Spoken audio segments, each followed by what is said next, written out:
to that question of whether Rachel Reeves and Keir Starmer are going to have to look again at that repeated commitment not to raise income tax, not to raise employees' national insurance. The Independent Pay Review Body has recommended a 4% pay rise for teachers and for nurses.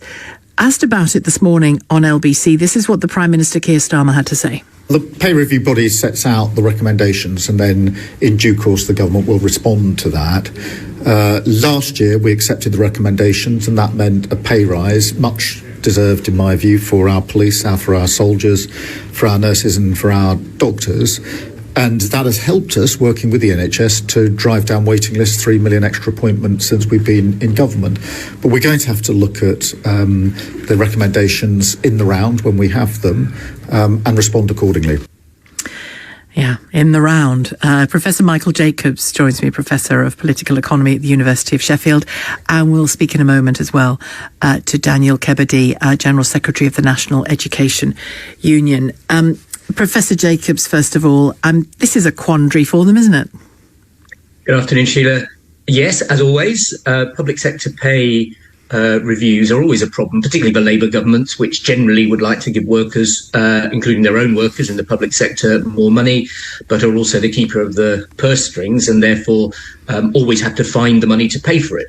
And this is going to be particularly difficult this time round. 4% is not a huge pay rise. It's less than the average pay rise that people are now getting, which the Office of National Statistics tells us is 5.6%. So, and as you say, this doesn't make up at all for the huge cuts in real terms pay that public sector's workers, including teachers and nurses, have had over the last 15 years or so.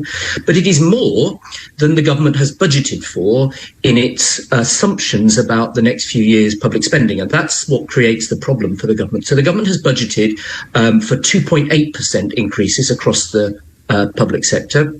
And while that is an average, this pay review body recommendation is above that, and therefore some more money will have to be found. Now, one option always for governments is to say to departments, you've got to find it from within your existing budgets.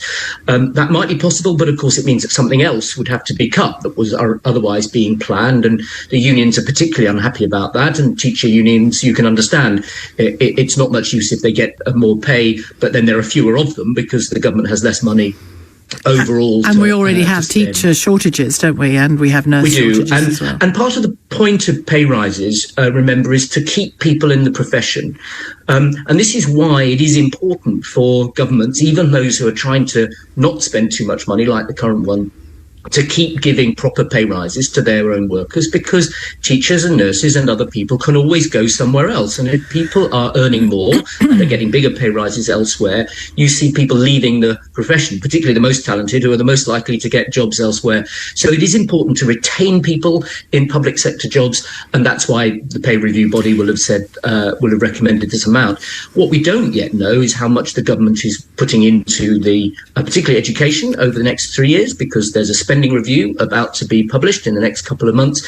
And so it'll be in that we find out whether the government has found enough money to cover this pay recommendation, or there are going to be some nasty surprises coming around the corner. We use the term political capital a lot, don't we, in these conversations? And any government at all, anywhere, has to decide, I suppose, when to spend a bit of metaphorical political capital. Do you think it's a fair assessment to say that this new government has already spent quite a lot on some of the decisions it's made, and that to renege on this commitment from the general election that was so central to their general election commitment is or could be very, very difficult indeed?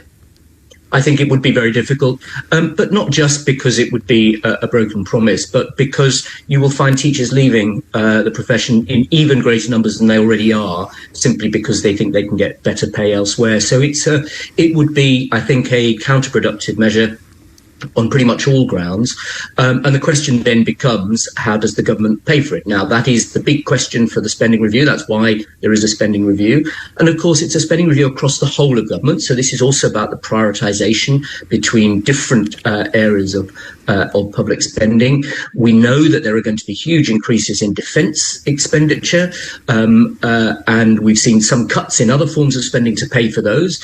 It's not clear how further increases, which they're planning up till 2030, up to 3% of gross domestic product to be spent on defence by 2030. That's the goal, at least. That's the aspirational. So there are lots and lots of pressures on the government, and this is not an easy time to be a Chancellor. Is there ever an easy time to be a Chancellor? Thank you very much indeed. Good to talk to you. Professor Michael Jacobs. Daniel Kebede, get your name right, is General Secretary of the National Education Union. Good afternoon to you. Good afternoon. First of all, 4%, your thoughts on that? Well, 4% is what's mooted in the press. We haven't seen the pay review body report published yet, and that's what we would like to see. Leaks to the press were something that used to happen under the previous government, and we hope this government would behave differently and publish the report in full, and of course begin negotiations with us as a trade union. But if it is 4%, we will consult members around its acceptability. But as your previous colleague was saying, we are in a deep crisis at the moment around recruitment and retention, and we do need a pay award that is above inflation and recognises the crisis that we're in at the moment. Yeah, I remember just when I talked about teachers' pay or public sector pay generally a few months ago, we had a call from a young relatively experienced teacher. They're still in their 20s, but they'd been in teaching for a good few years. And he was saying that he'd had to move quite a way away from where he taught in order to find a place he could afford to rent. And then that, of course, brings its own commuting costs.